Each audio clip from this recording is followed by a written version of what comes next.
saying, thank God it's Friday. We get to go out of town. We get to relax later this evening, etc. But it's no longer, thank God it's Friday. I suppose, I guess we should be saying, thank God I made it to another Friday, healthy, alive, because that is the global situation. We are actually at a point where we have learned to number our days. There are no guarantees as to how long you will live. There are no guarantees how safe you are with COVID 19. So remember, wash your hands, put on a face mask, socially distance, and only do essential travel. Today, we are going to have several guests to talk about, of course, the state of the pandemic, also the situation out there in the streets. But just to give you some good news, we just picked up news that DepEd, the Department of Education, is now urging private schools not to increase their tuition fees and miscellaneous fees. And in fact, if they could waive them or not charge them.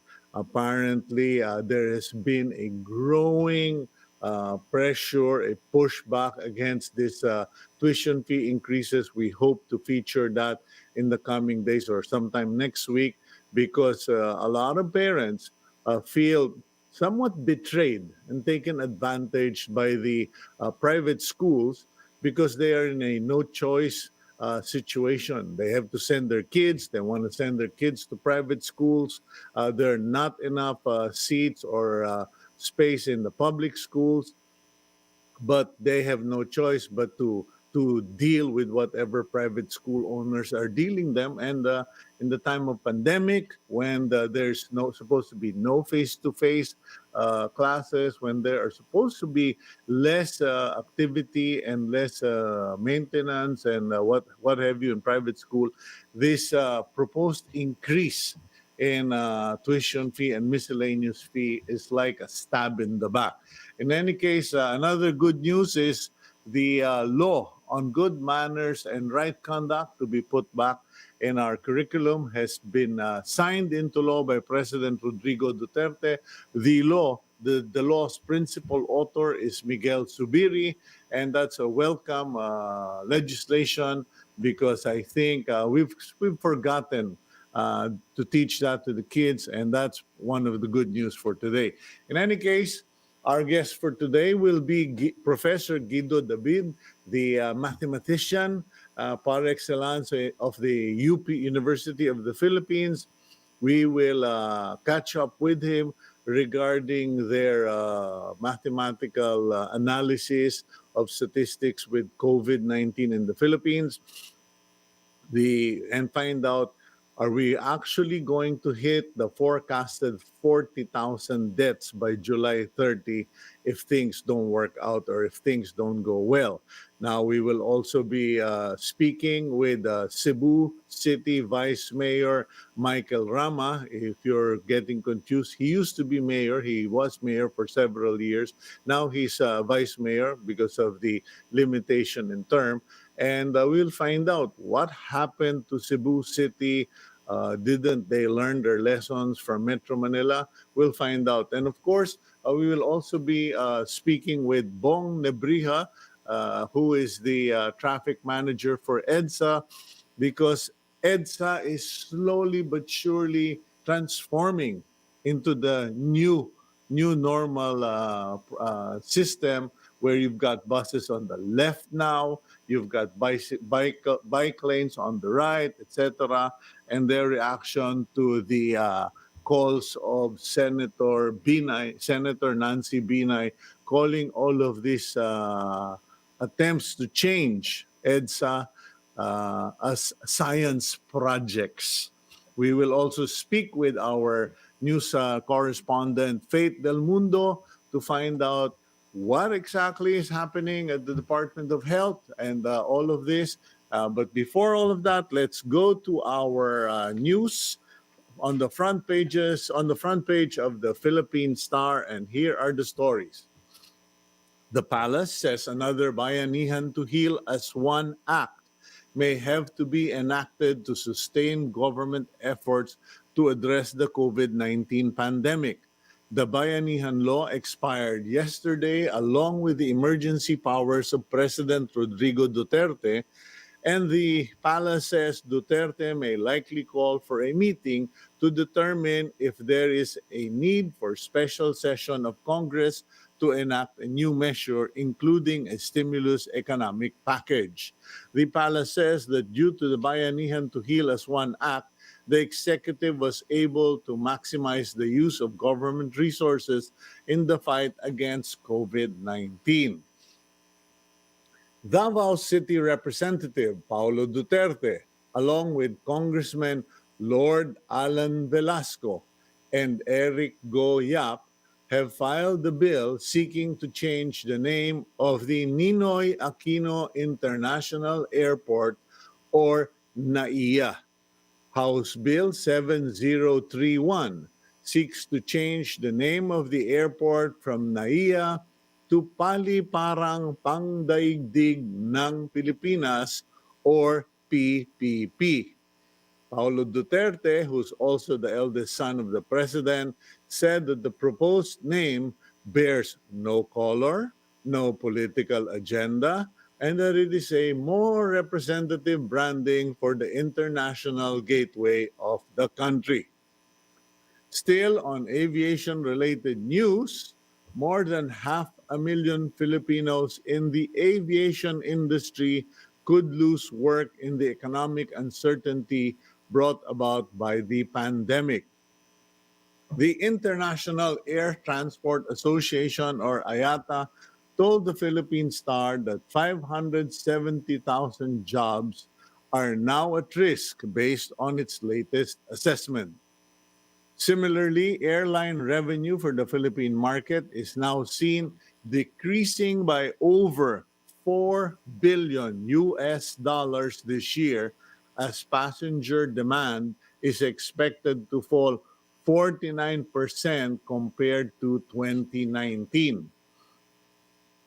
Lastly, in a bid to help public utility vehicle drivers and operators transition to modern jeepneys, the Transportation Department will double the equity subsidy for buying new vehicles. From their previous offer of 80,000 pesos, DOTR hiked the subsidy to 160,000 pesos. Yesterday, Transportation Secretary Arthur Tugade signed the directive approving the higher subsidy. Tugade says the increase in subsidy is a way of helping stakeholders shift to the new normal in the middle of the COVID-19 situation.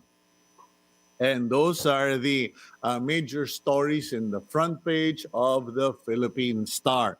So we'll find out just how all of those things develop. We will try to pick them up next week when we feature new topics. But good luck on changing the name of the NAIA. I guess, I mean, it would be an interesting discussion because there are people who keep arguing that the NAIA, why do people always say welcome? You have just arrived to the Manila International Airport, or you have just landed in Manila, and they say, "Paano naging Manila? Nasa Parañaque naman yung NAIA." Well, just to amuse you this morning. And as far as the jeepney subsidy is concerned, well, good luck on that because that doesn't even cover the actual cost of the jeepney.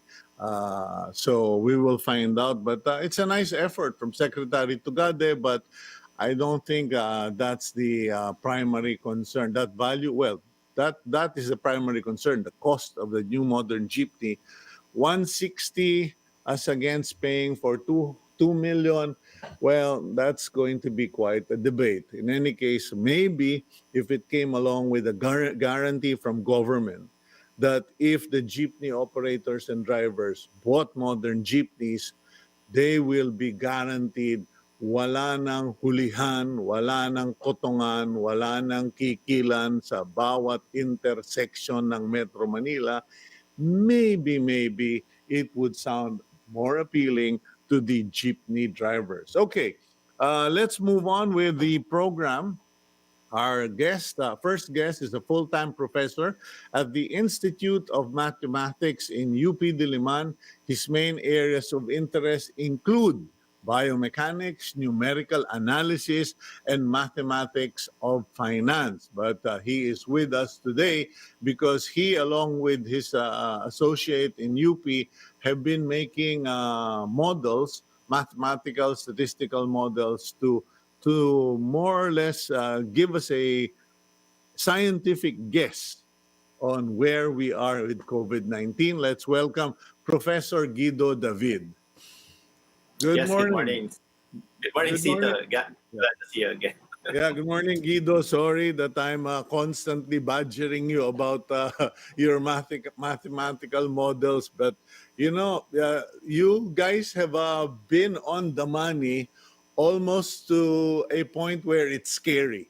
You forecast that there will be this number of deaths, there will be this number of infections, and nagkakatotoo eh. Hindi ko nga alam kung tatawagin ko pa kayo, hindi lang anghel ni Ranjit Ray. Yeah, well, based lang yun sa models namin, Cito, and there's no bias there. So talagang this is just a projection.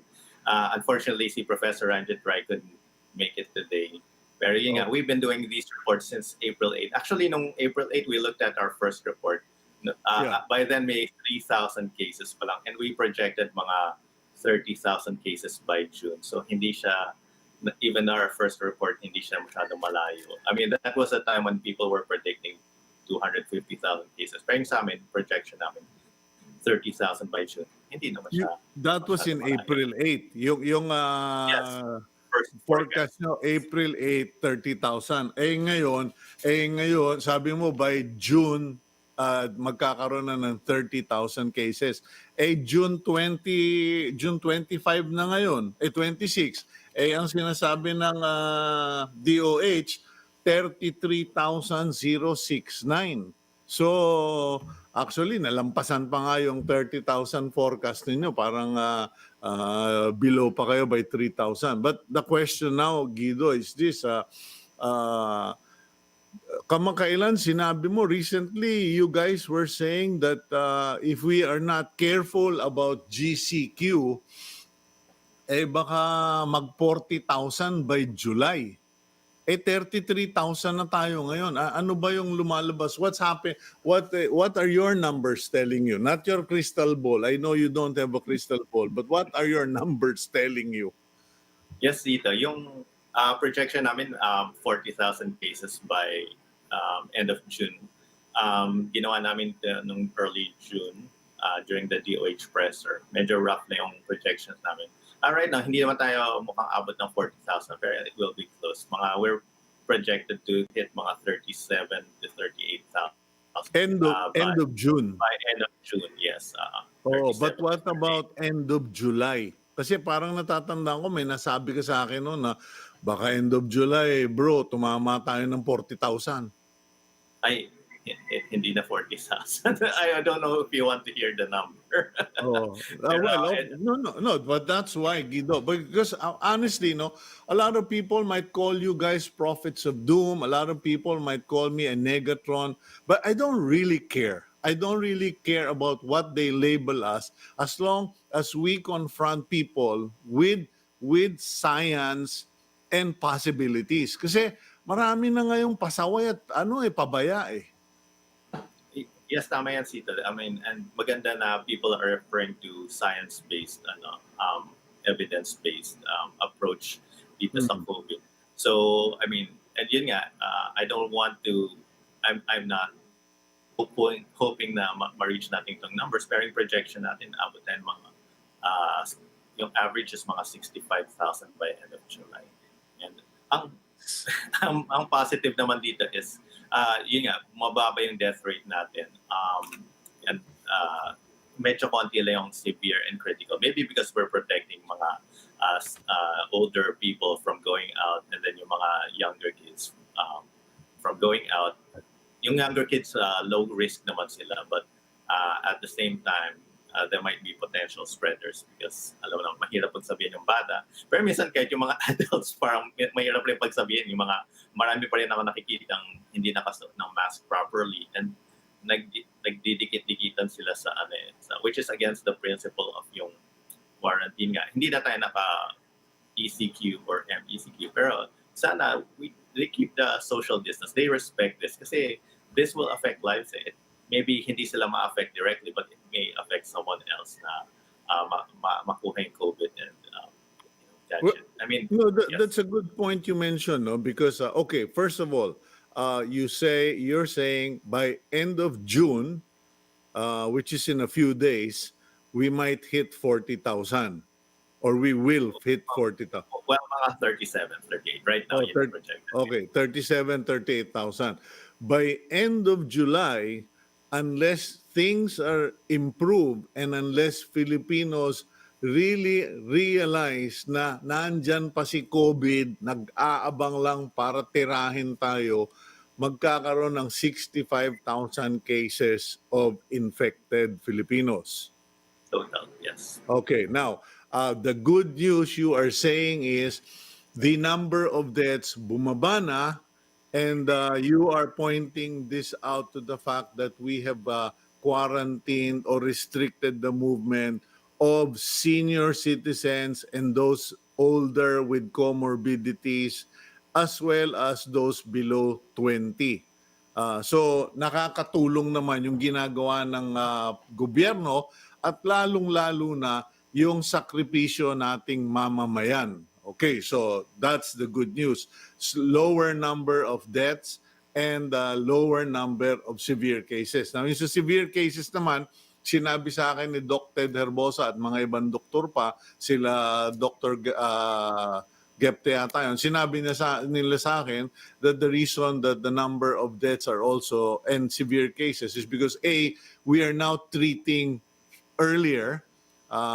We are now sending people to the hospital instead of telling them to quarantine at home, and we have more knowledge about treating the disease. Now, could you please give us a presentation o paki-explain mo nga sa amin paano nyo ginagawa itong pag-aaral, ano yung mga dapat bantayan ng mga tao? Kasi some of my questions is, how does Cebu affect the forecast? How does GCQ in Metro Manila affect the forecast? And ano yung nakakasama, ano yung nakakatulong? Yes, Cito. Yung forecast, yes, may factors yung quarantine dyan. And we're projecting this based dun sa continued GCQ. So, syempre, kung mag-relax tayo ng quarantines, which means people are allowed to go out, mag-i-increase pa yung transmission and dadami pa yung cases, even more than the 65,000 na sinabi ko. Yung 65,000 parang status quo yan. Parang if we continue GCQ, ito yung mangyayari. We're not really recommending return to lockdown. We respect the government to ease up. Hindi naman tayo critical right now because I think yung number of severe and critical cases bumababa. And as you said, it's correct na I think nag-improve yung healthcare natin.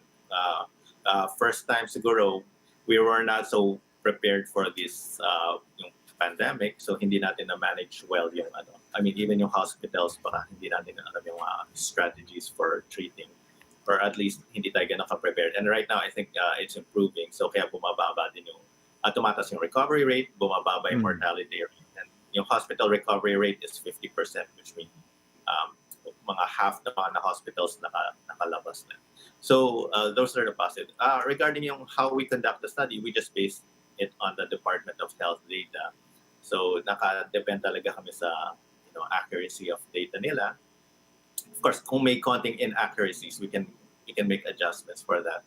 And it's just like a projection. Parang yung usual analogy ko, what we're doing is like, imagine you're driving your car and you measure your speed.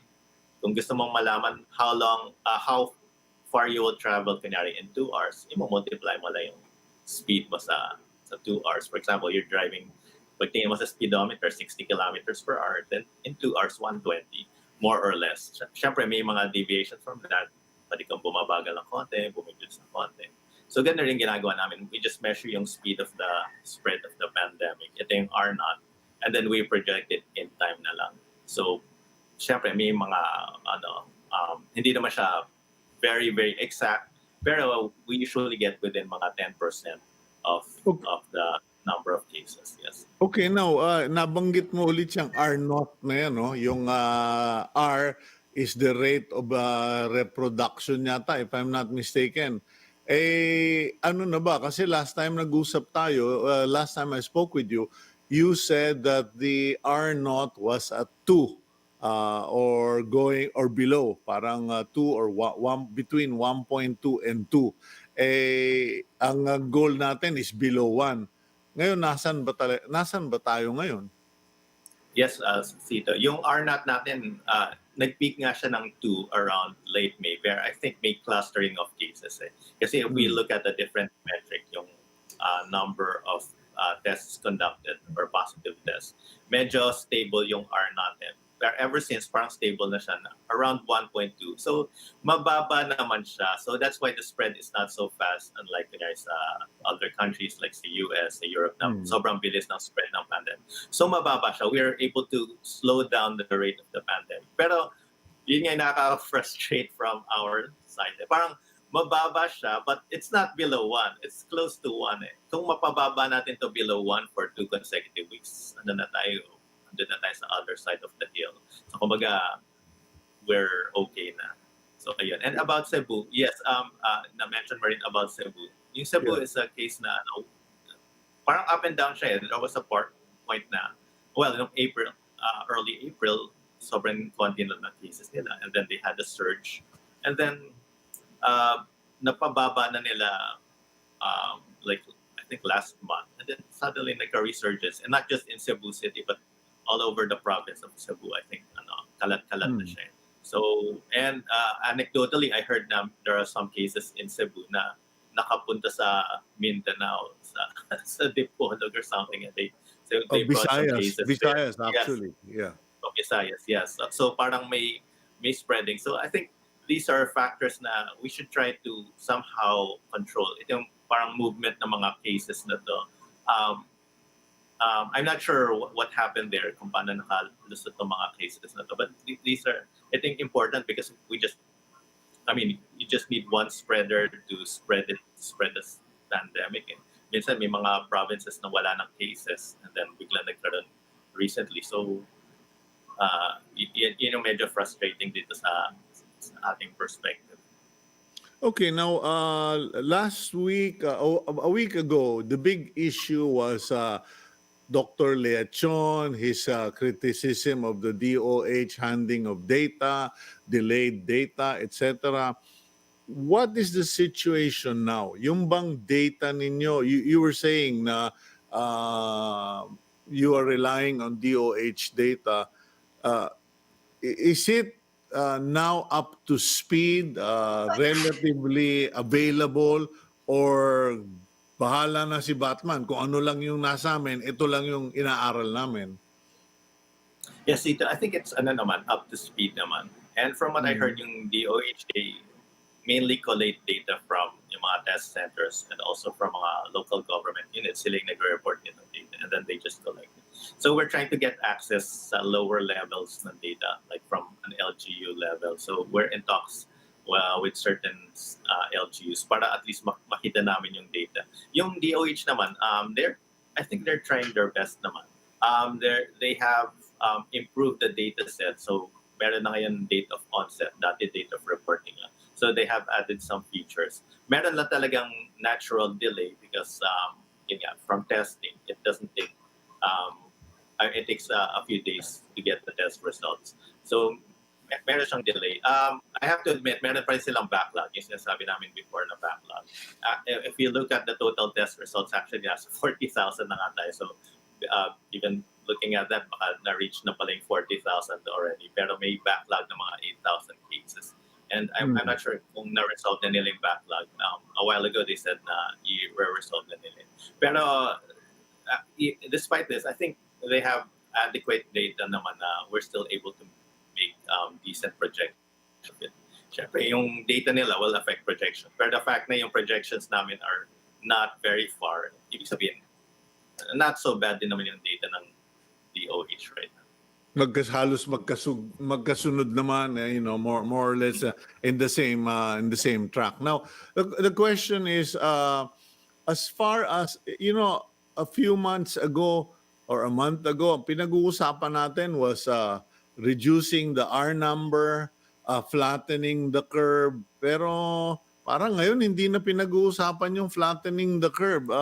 Is it because flattening the curve is a pipe dream or a myth? Or are we actually somewhere, meron pa bang curve, meron pa bang line na pag-uusapan? Yes, I understand yung frustration. And kami, hopeful pa rin naman kami na maka-flatten pa rin natin yung curve somehow. I don't know, baka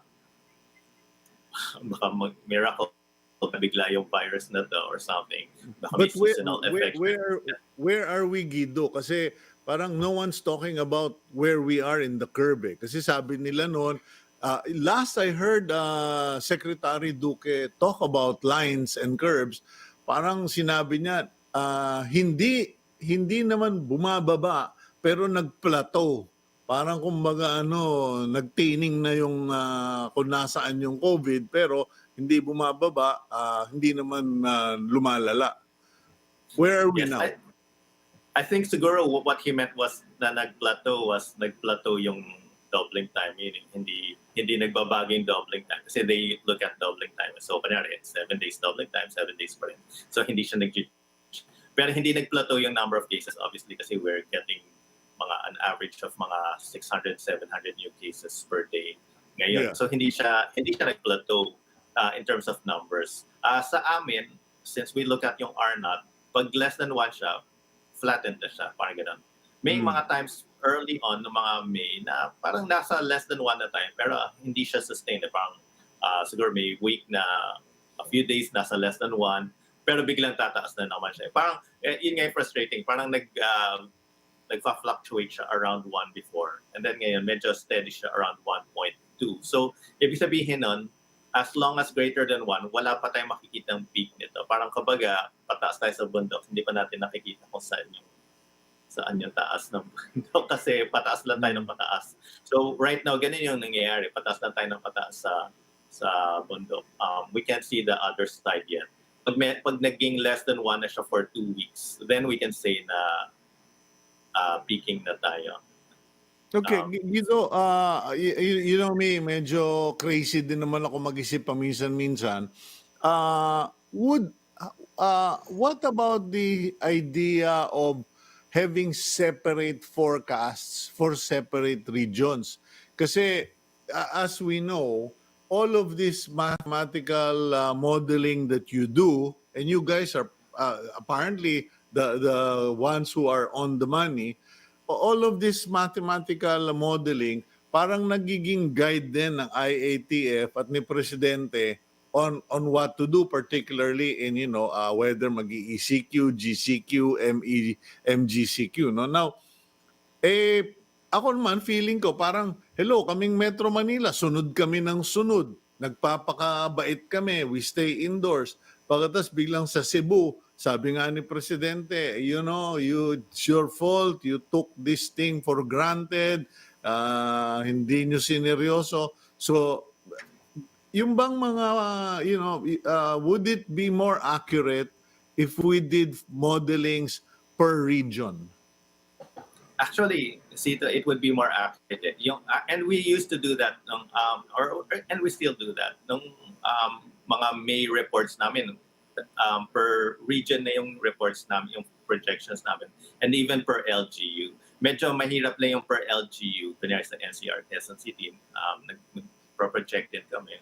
Pero parang hindi sila nagiging consistent yung patterns nila. Pero yung for NCR, in fact, kasabay ng 40,000 projection namin, nag-project kami sa NCR between 16 to 20,000. And mukhang tama naman yung projection natin yun. And it means medyo slower yung spread ng pandemic sa NCR. So tama ka naman na nagpe-pay off din naman yung ating yung pag-discipline natin, yung ating efforts are paying off. So may mga gains din naman tayo. So hopefully masustain natin to. Okay. Siyempre, hindi natin Yeah, go ahead. No, go ahead. Go ahead, please. Go ahead. yes, and hopefully, yes, we continue doing the good things. Siyempre, may mga factors na hindi natin makakontrol. Siyempre, kung may mga public transportation. But I think important talaga dito yung testing. We have to increase yung testing. Based sa aming asymptom. Kasi right now, parang 3% lang asymptomatics dun sa database ng DOH.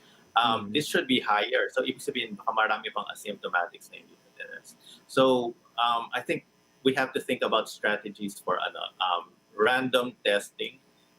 And also I think interesting yung idea na present ni Joey Concepcion na parang group testing, like testing 100 samples at once in one go. Parang I think there's some merit to that. And we have to look at its statistical viability. Yes. Yung idea ni Joey Concepcion is pooled testing. Yes. 10 people in a group, test sila, isang test kit lang.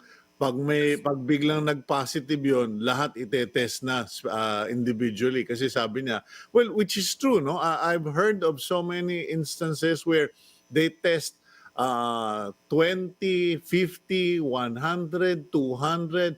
Pagkatapos biglang lalabas, isa lang pala yung positive. So, yung iba sinasabi, nakakapanghinayang naman yung mga test kit natin, nasasayang, lahat naman pala na negative naman pala yung mga tao, isa lang ang positive. So, that really makes a lot of sense. Now, Guido, my last question, how are you guys in terms of support? Kasi alam ko UP kayo, medyo parang hindi naman kayo namimitas ng pera dun sa mga sampalok tree dyan sa Diliman. But the question is, how about support staffing? Because I think you could do even more finely tuned modeling and forecasting. Yung sabi ko nga, regional even to city level, if you have so many people helping you. Now, do you have a lot of people helping you doing this? Maliban sa'yo at saka kay kaibigan ko si Ranjit Rai, marami ba kayong staff at may pera bang binibigay sa inyo ang gobyerno? Actually, Sita, yung currently pro bono itong ginagawa namin. This is voluntary work. And yung staff ko consists of one person, si Patricia Aguilas. And then we have a host of contributors. Nasa reports namin. Sina Michael T, sila Benjamin Vallejo, si Butch Ong, si Ana, and si Erwin Alampay. So, and si Iro rin pala. And so we have Iro Brillante, sorry. And then so we have a small team. Yung other UP team is a bit bigger, yung UP COVID-19 pandemic team. So right now we're in talks with getting funding from government and from the University of the Philippines. We're hoping ma-approve naman yun. This will hopefully build a laboratory for pandemic modeling din, for modeling. So pwede rin natin with this lab, hopefully ma-transfer din natin yung technology, and we can train more students, more faculty to do this kind of work para rin ma-scale up yung itong ginagawa natin. So not just the small group. Right now, medyo kinakaya, pero like you said, we could use some help, and if we could do finer modeling, more granular modeling yung LGU level, that would be very, very beneficial. So hopefully, mag-pan out ang mga funding requests namin. Okay, well, we will promote that. I'll certainly try my best to write about it on my column and talk about it here on Agenda. Thank you very much, Professor Guido David. Please stay safe, stay strong, and stay healthy. And God bless you. Thank you, Cito, and stay healthy then. Okay, that's Professor Guido David, University Professor of Mathematics, and unfortunately his associate, my friend Ranjit Rai, couldn't join him. I think he is presently indisposed. In any case, that's just okay. The good news is there are less serious cases. The good news is that there are less deaths. From an R or reproduction rate of 2, we have sustained 1.2. It's just frustrating that we can't seem to go beneath 1.2 or below 1.2. And the bad news is, if things don't improve, there will be 65,000 cases by end July 2020. So if you are one of those like me who don't want that to happen, please join us in campaigning on Facebook, any platform on social media, and even verbally to your friends or by text. Please campaign to stay home, stay safe, use a mask, sanitize your hand sanitize, social distance, and only essential travel. Let's go to our next guest. We have with us Vice Mayor of Cebu City, Michael Rama. We will find out what is happening in Cebu, and let's. Here we go. There we go, sir. Good Morning. morning. Okay. Yeah, good morning, Cito. Okay. You remember we met before? Of course, of course. Medyo nalito lang Your ako. dad too. I just got confused. I said, What is he doing, Vice Mayor?" And then I realized it's because of the term limits. In any case, Vice, it's good to see you looking good, healthy. But Thank God, thank God. You too, you too. yeah, but I'm really sad about what's going in Cebu, what's happening in Cebu City. I mean, last month parang okay lang, and then now disaster. What's happening, sir? What happened? Anyway, and the good thing now is Secretary Roy Simato is in our city. Hmm. And that somehow he will be bringing orchestration so that we will all be reminded of the song of Barry Manilow that we must do it in one voice. Okay. Always, you have the best lines. Pati kanta napili mo pa. Okay, but I guess that's the problem in Cebu. You are also independent minded, and you guys speak out. So kung minsan you realize na teka, we need to be united. But how bad is the situation, Vice Mayor? Um, I've been always describing truth hurts, figures never lie, only liars cannot figure. Mhm. Therefore, now that I was reading the newspaper, it's already over 100 deaths, and for sure might be going towards. I wish it will not go up to 5,000 cases, but with the advent and the arrival of a group as directed by President Duterte, we are all optimistic that we will end up getting out of united we stand, divided we fall. Mhm. So with him in our midst, we wish that we should all be looking at itong situation na ito, Chito, as one big Cebu Island. Mhm. United we stand. We should not be divided. Kasi nangyayari at the hindsight, there is a province, mayroong three cities, saka mayroong upag. With that as a picture, I've been always telling so many cooks spoils the broth. Mm. Because as early as February 22, kami sa council, that I am the head, at saka chairman naman ako ng Committee on Health, chairman din ako ng Task Force COVID-19 as early as February. Mm. And we were really pushing, urging in a resolution without any objection. And it was being approved in mass, urging the governor to lead us as one. Kasi hindi naman first time, Chito, that when we are in crisis, when we are already on as issue common to one island, Cebu, Mm. when he was, and even during the time of former mayor, Tomas Osmeña, Yeah. then I was the then Gwen Garcia was the governor, and I was the mayor. There have been issues that we are always one. And there used to be a platform. I think you remember Bobby Abuitis. Yeah, Bobby. Yeah.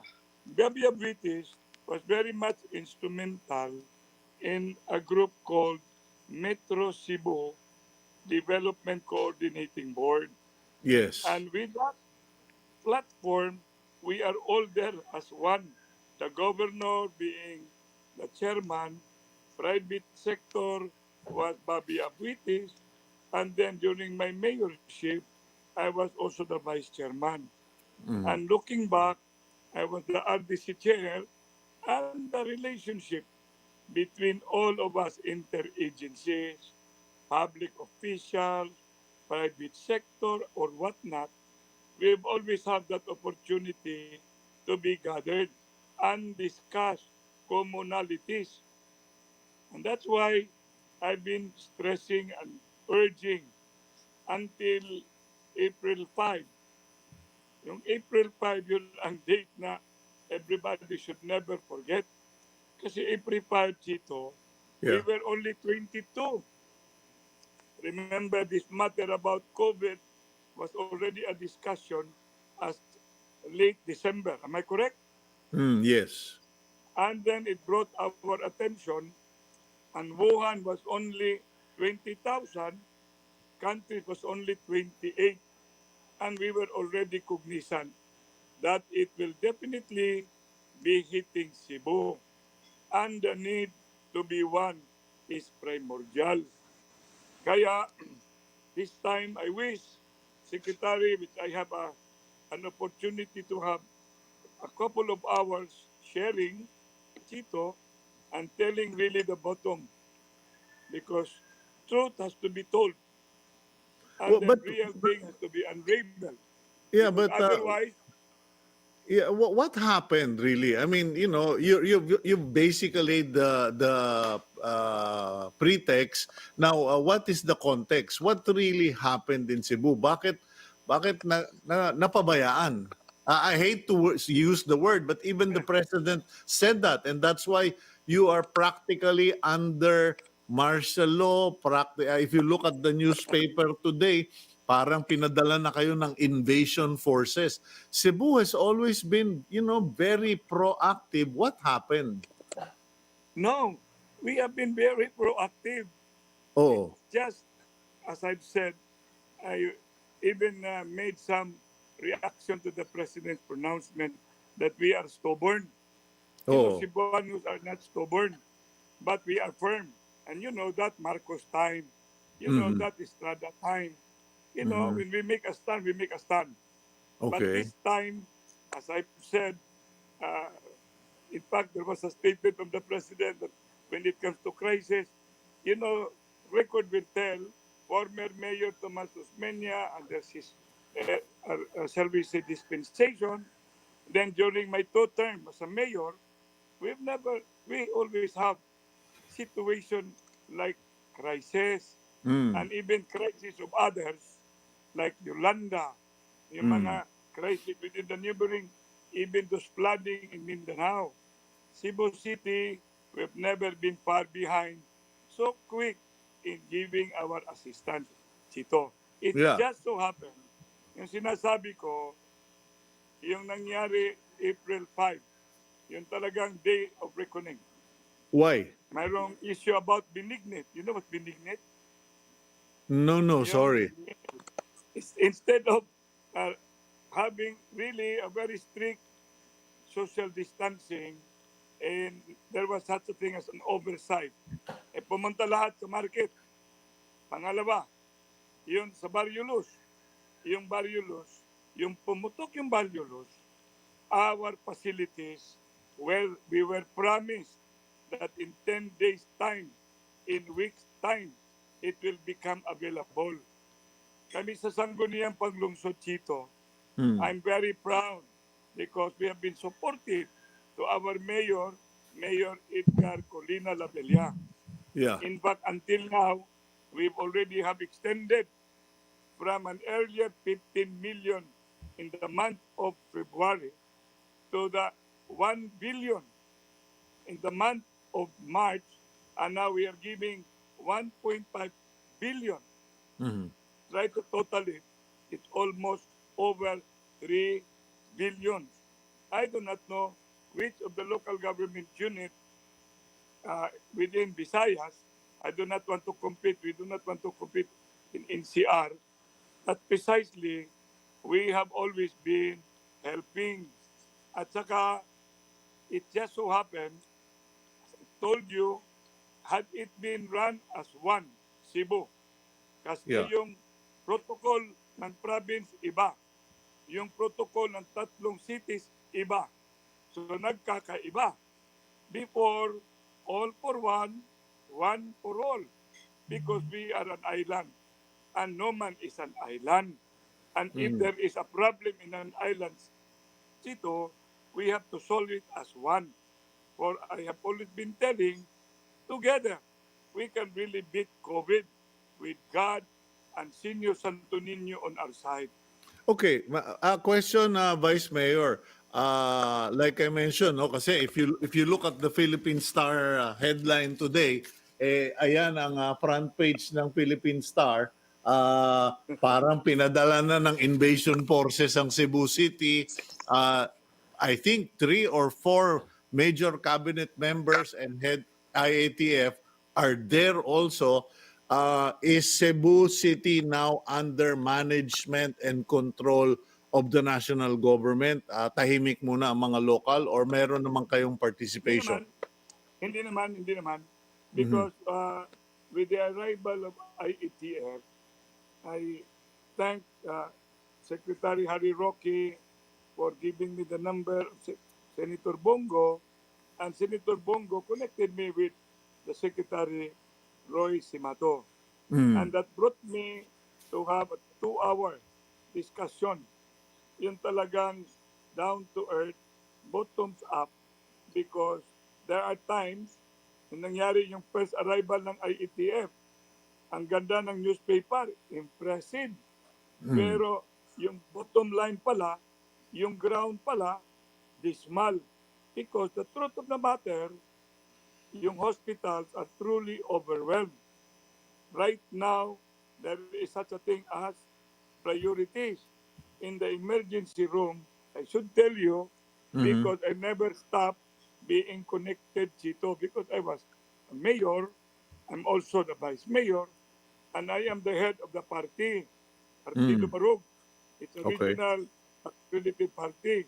So, it's just a consequence and then likely na talagang they keep on connecting with me. In fact, even cremation in Cebu City, Chito, Mm. is actually parang naglilinya. So they have to call me because I don't want to tell you there are two famous couple in Cebu, one after the other. Just couple of hours died. And of course, a friend of mine who's from Manila but from Cebu calling me this last night, please call the owner of Cosmopolitan, that's already Chanko. Mm. Kung po pwede, kasi they want to be cremated. At saka yung listing doon, yung waiting list, isang funeral lang yun. Then, I do not know with other funeral parlor like St. Peter, how is their cremation list? And that is the reason why Secretary Roy Simato being around and all of these people coordinating, complementing, collaborating with us. Yeah. Kasi it really pains us as I was very empathic, Sito.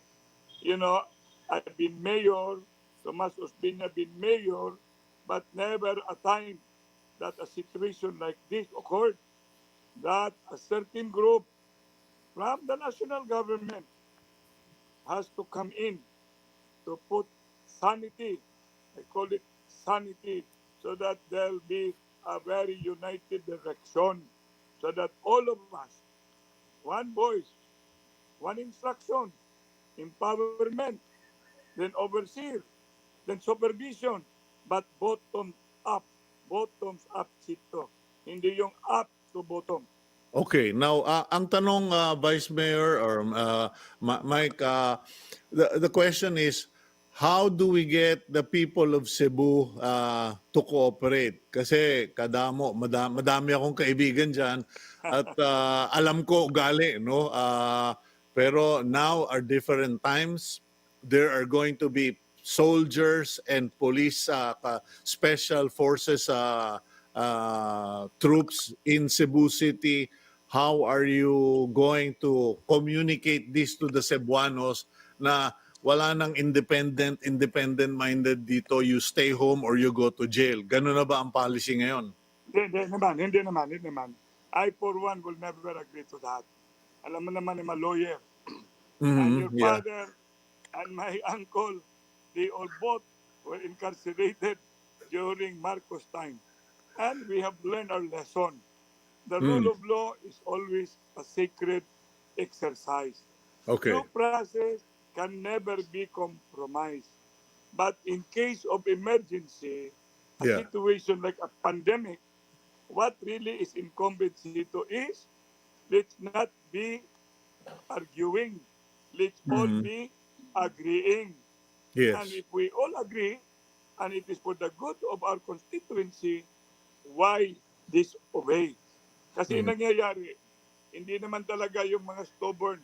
I have always been telling, I know demography, kami kasi mga Rama, 100 years na kami in public service. Kaya we've always been attached to the ground. Yeah, so Kawawa Cebuanos, si City. Cebuanos will surely cooperate when their leaders say Yes, cooperate. Pero yes, ang tanong, ah, yung first problem, regardless of what province or city, if you ask the citizens to stay home, you need we to must. support them. You must Yes, support them. we Is have. Cebu City in a position to do that? Now, if you're talking about, as I was interviewed by another network, do not make the mistake of locking down the whole city of Cebu, because the whole city of Cebu is already a million constituency. Now, getting to the stomach, getting to the economy, hindi naman yung, kala mo, yung mayaman, hindi naghahanap rin ng tulong. Yung mga businessmen, hindi naghahanap ng tulong. They've already been also up to their neck, wanting also to subsidize their own workforce. Now, this time, there is an approach which I am in agreement, which they call it granular lockdown. Kasi pag sinasabi mong granular dito, ibig sabihin, hindi yung total lockdown. Dito, are you there? Yes. I'm And then, of giving you course, all the time. we still need the so-called clear, talagang understandable, and then fair, as much less reasonable protocol. Kasi Okay, unfortunately, I think we lost the signal there. But interesting feedback and inputs from Vice Mayor Michael Rama. He has been a mayor for 6 years in Cebu. So he's and also party leader of the regional party or provincial party. But interesting because now we're learning lessons. We're learning lessons that we must. Sabi nga niya, nagamit pa yung kanta ni Barry Manilow, one voice and one direction and one leadership. And I think now that there has been, I think he said 100 deaths, and I'm actually shocked from what he shared with us because we don't get to pick up on all the news that's happening on the ground. But there's a line for cremation. The hospitals are filled up. It's not I don't know what to call it. I mean, I suppose it would be a disaster because you have that situation where it's almost reminiscent of what's happening abroad in some countries, where the mortuaries, the funeral parlors are filled up and don't know what to do. And the last thing you ever want in your city or town or province is an outbreak that will challenge the ability, the capacity of your healthcare system or your hospitals. Because once that happens, the next to fall will be your frontliners who just get overwhelmed and get overworked, and which is what happened here in Metro Manila. Fortunately, because Metro Manila residents, Luzon, the citizens here in Luzon cooperated and followed the government's directions, we were able to ensure or help our frontliners not be overwhelmed. So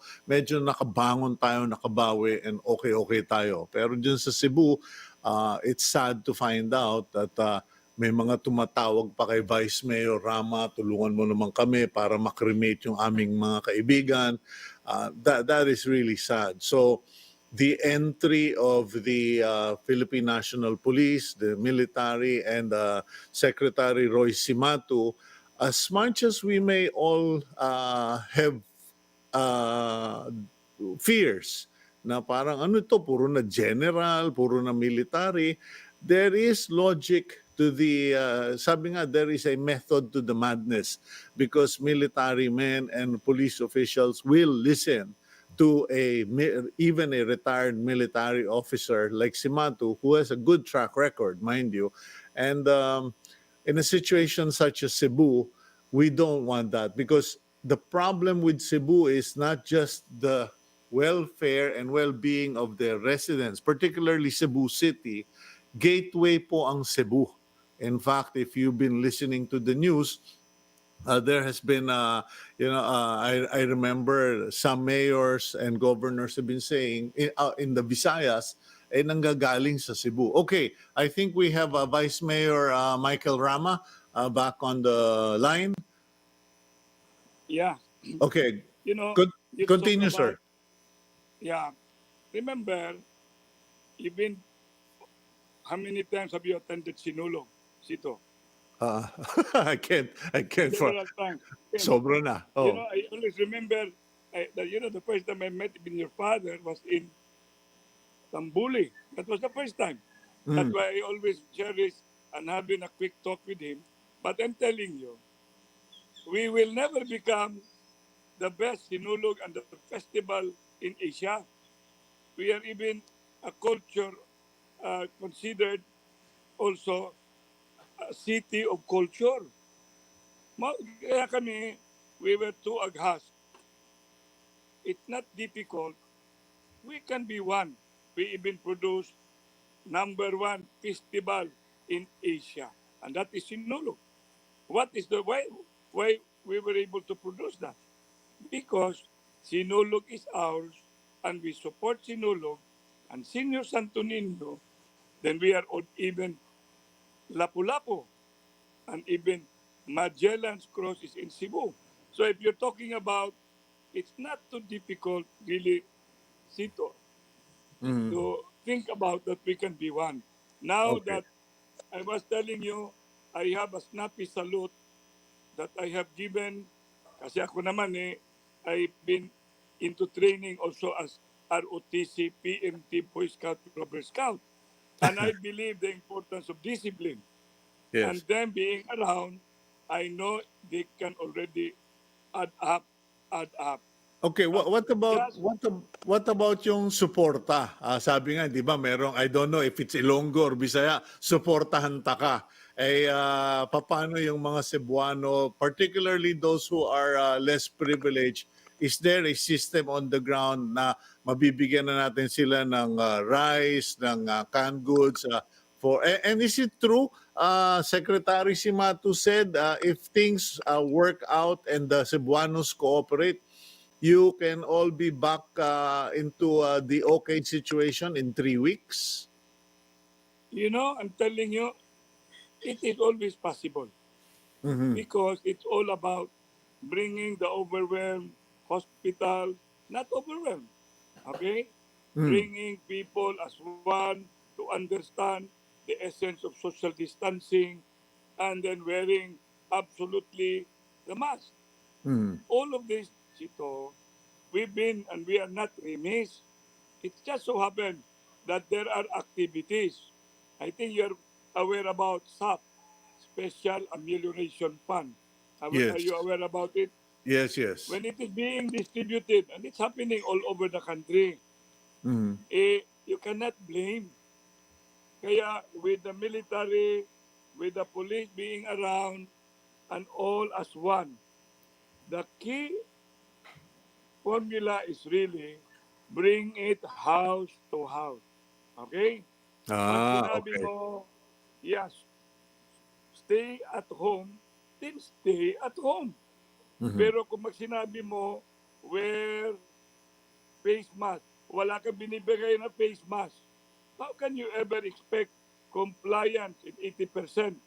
In the poorest of the poor, ito, May and may even on the shortage may coastline, shortage ba, Vice, meron bang shortage ng mga face mask diyan? Kasi we have so many people watching, eh baka kailangan ninyo.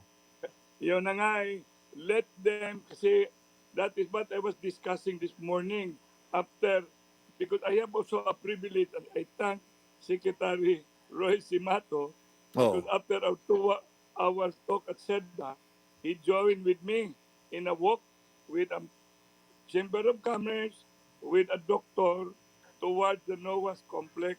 Oh. Yung NOAA's complex is part of the facility of the Cebu City that will address COVID issues. Ito. Now, Okay. I've been telling the lady, is very close to si Bisa Palma. Sabi niya, bigyan nyo ng 5 face mask. Sabi ko, andali sabihin bigyan nyo. Ang dapat dyan, hindi yung face mask disposable. Yung face mask na washable. Tapos, i-distribute mo niyan, bottoms up, diretso doon in areas, especially mag-PPE yung mga police, Mhm. pag ano yung protective equipment yung mga volunteers, Mm. and let's all go house to house in places that are being identified to be congested. Alam mo, madaling sabihin. Kaya nga, sa pa, nagdi-distribute kami ng senior citizen. I was telling the mayor, kahit na siyam-siyam ang pag-distribute, because life is so valuable. Money, yes, but we do not have life. What is the basis for money? Paano na yan? Sinasabi ko palagi yan eh. So, Mhm. and therefore, let's do it with an iron fist. Na talagang bigay mo doon house to house. Empower the barangay captain. Make them mayors. Empower the barangay councilors. Make them little councilors. Tsaka Mhm. meron pang tanod dyan. It's sad to say that our churches are closed, but the church on social distancing can help telling down there in the parish, down there in the chapel, because this cannot be done up to bottom. It has to be bottom up and then compliant. I can guarantee we are not stubborn. We are not. Mhm.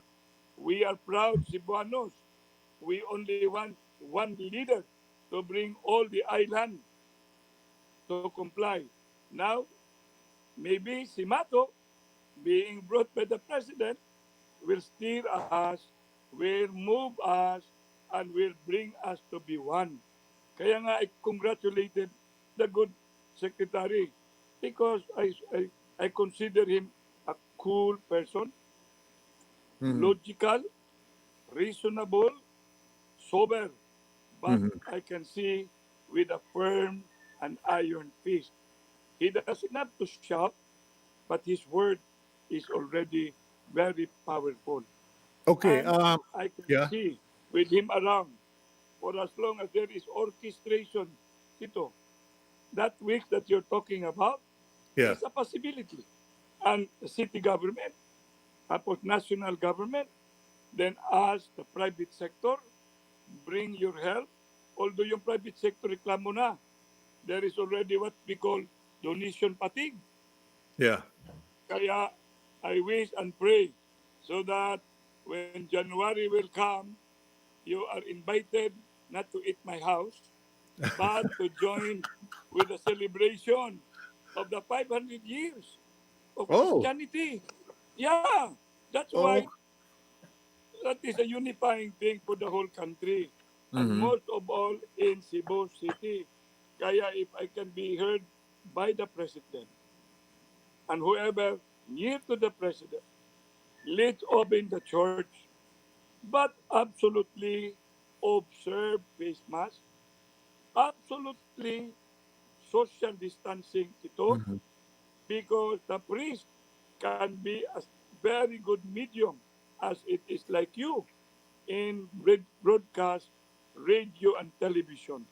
This is all about information, education, communication, and leadership. And I'm pretty sure we Cebuanos, with the help, especially with the group right now being sent by the President, we hurdle this challenge. We will be able to survive. Okay. Well, I thank you for giving us so much information and giving us a better picture. And believe talaga ako sa'yo, pakapi-kapi ka kahit na marami kayong pinoproblema. Relax and cool ka pa rin. And anyway, Ano, I pray that the Lord will protect you, that you will stay safe, stay strong, and stay healthy. And you our too, you too. prayers, yeah, our prayers are with all the Cebuanos. Okay, we lost that signal there, but nonetheless, we're going to go for a quick gap and quick break. And when we come back, we'll go to our next guest regarding the bike lanes and the what Senator referred to as science projects on EDSA here on Agenda.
Okay, you're back here on Agenda. I'm Cito Beltran, and you are watching us on Signal TV channels 8 and 250, as well as the Facebook platform of One News PH. Now, thank you for watching us today, and we ask that you please kindly do us a favor of sharing, especially on Facebook, so that more and more people will get to pick up on all our interviews, which I sincerely believe is helpful for Filipinos to be better informed and make better decisions. Now, our next guest has served in the Philippine Navy for 20 years and has continued to serve the country. And currently, he is a traffic manager of the Metropolitan Manila Development Authority, and he has been labeled as the EDSA czar because he has been tasked for some time to just really manage EDSA. We have with us Colonel Bong Nebrija.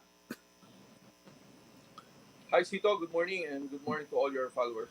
Good morning, Colonel, and thank you for joining us this morning. How are you? Mukhang nangayayat ka. Trying to reduce weight. Okay. I think pare-pareho na lang tayo ng mga nagkasala during quarantine. And I noticed both of us are wearing plaid. Uh, Yes. I don't know if you're wearing plaid for the same reason I am. Alam mo na, today I understand is the inurement of Ambassador Danding Coangco, and I have been wearing plaid as a respect and in his memory. But in any case, moving forward, Bong, medyo may nadinig kasi ako sa balita kahapon na didn't come across that savory to me. Natawag lahat itong mga ongoing developments and projects sa EDSA na science project. Para raw kayong nag-e-eksperimento, sabi ni Senator Nancy Binay. I have not heard of any negative comment on what's been happening on EDSA. So I found that rather unfortunate. But what exactly is going on EDSA? And particularly the bike lanes muna siguro. Let's start with the bike lanes. Well, Sito, yeah, I also heard the comment of Senator Bina. It's really very unfortunate that it's being labeled as a science experiment. However, the bike lanes. We've been planning this for a long time, and actually, there's already an approved project from the ADB, which is the Greenways project. Mhm. However, waiting for that will take a long time, even though that the funding is already approved and it's about to be released. It will take time to put up since it's elevated, and it will connect, the different stations of MRT from Ortigas to Makati and then Makati to BGC. It is not something immediate, and the bikers right now, who especially biking to work and passing through EDSA, need something that they could use already for now. And that's Mhm. why through DPWH, DOTR, and MMDA has already collaborated to come up with this bike lane that will be protected at grade on EDSA. Well, Yeah. what you see right now, yes, in your television is a white painted line that we have already started putting on EDSA. That will be the guide for the bollards to be put on to protect Mhm. the bikers eventually. However, the bollards or the railings that will be used for that is still in the process of procurement, and we're still waiting for that. But for now, that will be the layout of the bike lane that will be used on EDSA. And this is something that we need to provide for the commuting public, especially those who are using active transportation right now in the absence of mass public transportation. And we needed to do what we needed to do to provide them something a safe path to use Yeah. for now. Okay, now you mentioned bollards and barriers. Paano naging issue na naman yung concrete barrier and plastic barrier dun sa bus lane? Kasi parang, hello, wala na bang mapansin ng tao dito sa Metro Manila, pati yung barrier sa inyo nagiging parang issue. What's going on?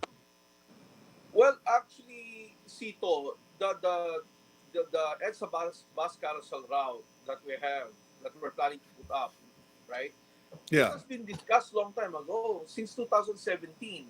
Mm. We've been discussing this with the OTR. This is the concept of bus rapid transit. However, even before COVID, actually, Sito, we've been already discussing with the bus operators to put a consortium together so Yeah. that they could manage a certain routes for themselves. Yeah, in fact, Bong, I remember San Miguel even announced their interest or their plans to get into the bus rapid transit system, yung BRT. Yes, that's right, Sito. And it's been there on the table for the longest period of time. And it just so happened that we had COVID. But actually, even if you ask the bus operators, we've been talking to them since late last year and early this year about putting up in the consortium because just like what we've been telling them, this will happen. Mm. But unfortunately or fortunately that we had COVID, uh, that people think that we've been doing this just for the sake of we were taking advantage of COVID to promote this and transition this kind of bus transit system. However, Yeah. this has been on the table for the longest period of time. What we're using right now are concrete barriers, yes, and there were so many accidents. Actually, up to June 23, Sito, we have already recorded 42 accidents involving concrete barriers. Okay, So, can you just elaborate on that, Bong? Yung bang mga yes. aksidente na yon dahil sa barrier o dahil tanga yung nagmamaneho? Well, accidents do happen, Sito. Even without the barriers before, we're averaging 30 to 35 accidents a day on EDSA. Different Hmm. causes. This one, nag-42 tayo, June 23 pa lang. Oh. Hindi natin pa pwedeng sisihin talaga yung barriers because the barriers are immovable. Nandyan lang yan eh. No? It's like Nananahimik yung barrier, babanggain mo pagkatapos kasalanan ng barrier. that's right, Sito, no? So, anyway, we're doing our own investigation also. Pag nababangga yung mga barriers namin, tinitingnan namin, tinatanong namin yung driver, ano nangyari? So, meron dito mga rason na nakatulog. No? Meron kami nakita dyan, nakainom. Sabi niya, sir, hindi naman ako lasing, nakainom lang. Pero meron talaga yung lasing, hindi na makatayo. Ano? Meron yung distracted. They're simply distracted. They're using their phones and suddenly they found themselves na nandun na sa barriers. Ano? And others, they keep on insisting in passing through the busway na they're not allowed. Ang problema dyan, wala kang sinusundan, solo mo yung daan, mabilis, you can hardly notice that you're already overspeeding eh. And so, true enough, mamaya, you will lose control of your steering wheel and then suddenly you're damaging the barriers already ng busway na yan. Okay, And, Colonel Bong. 42 accidents. Yes. Yeah, Colonel Bong, can you please clarify lang, no? Kasi honestly, pati ako, I really don't know what the rule is. Obviously, you call it a bus lane. So dapat, pang bus lang talaga.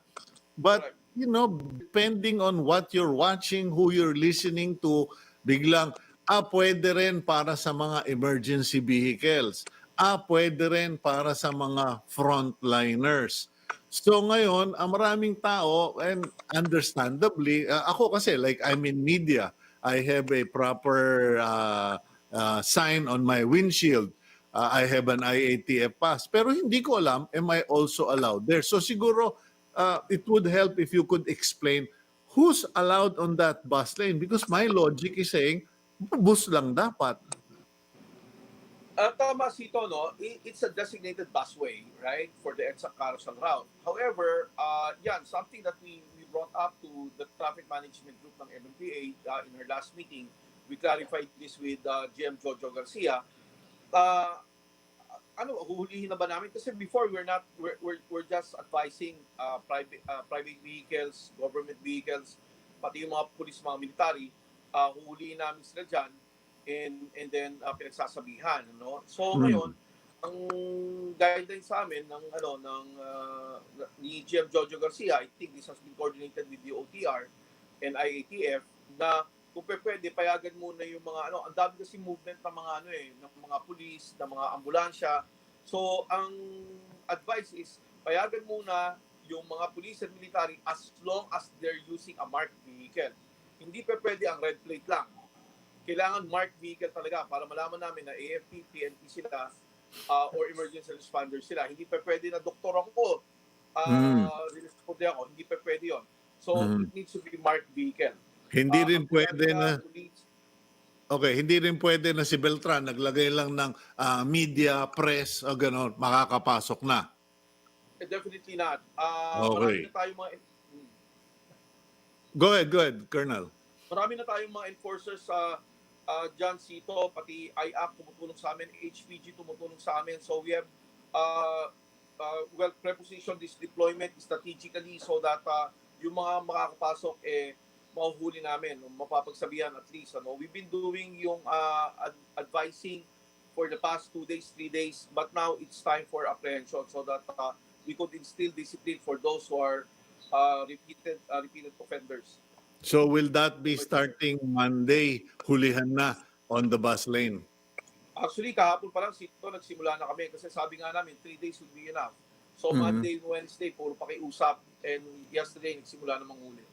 Kasi medyo may mga nairita nung nadidinig yung ibang law enforcement sinasabi sa television na, sige ngayon, pagbibigyan kita, and it actually sent a negative created a negative impression on the many who are law-abiding. Parang, Yes. hello, dito nagtsatsaga ako ditong pumila sa regular lane, pagkatas nahuhuli nyo, sasabihin nyo, pagbibigyan. So, you are now starting to arrest people. Yes. So kahit may red plate, bawal, basta walang nakapaskil, nakapintura talagang Philippine National Police o Armed Forces, Marines, Navy, Air Force, Army, hindi pwedeng pumasok doon. Paano yung mga ambulance ng kung kani-kanino? Kasi alam mo naman, Colonel Bong, may mga iba dyan, paskil barangay ambulance, pwede ba yun?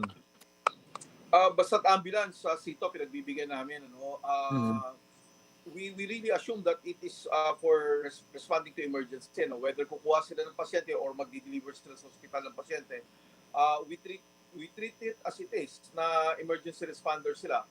Sana naman hindi inaabuso ng mga local government officials yan at ginagamit na to transport their families or their staff from one destination to another, and sana hindi ginagawang staff car yung ambulance, and it starts being used for emergency purposes. Are there plans to do spot checks? Kasi correct ka dyan, Colonel Bong. I actually saw an ambulance na naka-flashing lights, biglang kumat sa harap ko. Nakaparada ako, no?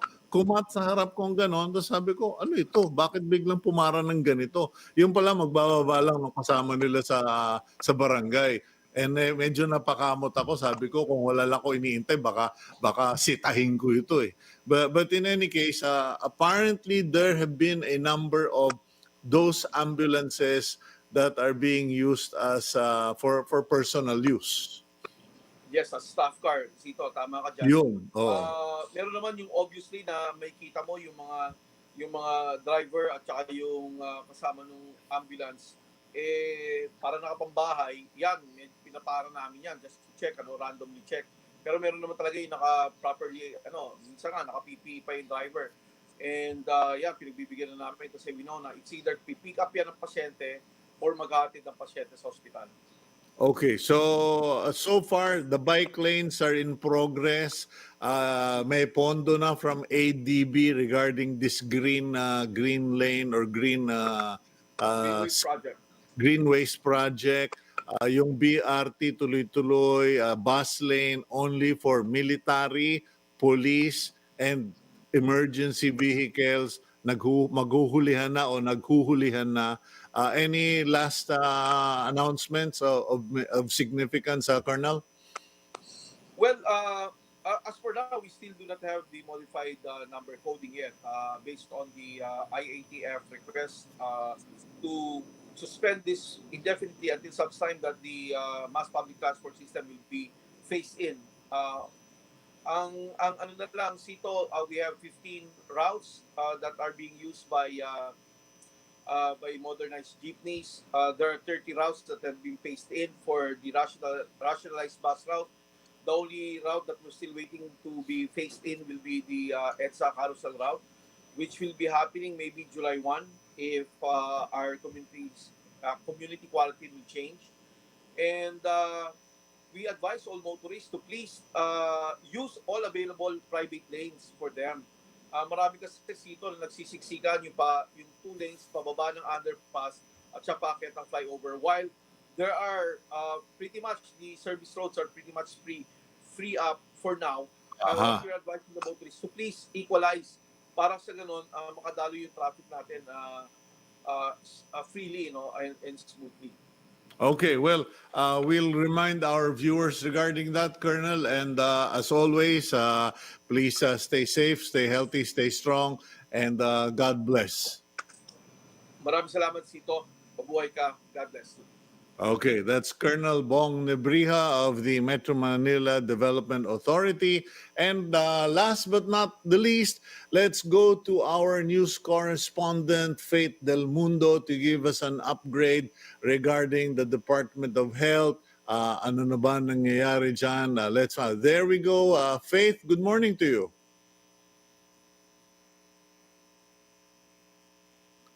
Okay, Faith, good morning. Okie dokie. We seem to have some. Okay. Oh, The there we goal of go. flattening the curve, it's not really to overwhelm the health system. According to her, based on the recent national data, the healthcare system it's not really overwhelmed. Well, for 37% or the 5,170 beds occupied as of June 24, 2020, and the total bed capacity that they can still occupy is actually 13,977. So that is only 37%. So the number of cases, it can be attributed to the increase in the number of daily testing and the gradual ease of community restrictions. Actually, she reiterated that the recent data shows that the healthcare system is coping. So, however, the public, she reminded that the public should still be mindful, especially of this, there are emerging hotspots in regions outside NCR. Okay, Faith, I hope you can hear me. Last night I watched a story regarding this steam inhalation practice in Cebu. What did the DOH comment on this? Yes, actually the DOH warned the public against the practice of steam inhalation or tuob in Tagalog.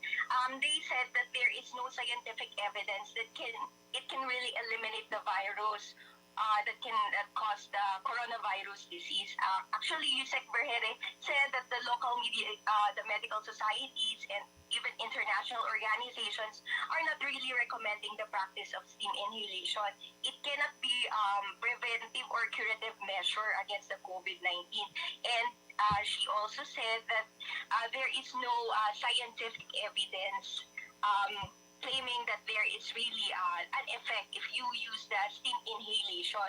And she also said that it can it can be dangerous too because of the secretions coming from the nose. And if, for example, you cough or you sneeze, the droplets, it can also spread the virus. And also, the nasal secretions or the results of that, it can, for sneezing and coughing for individuals, it can cause cause more harm than good.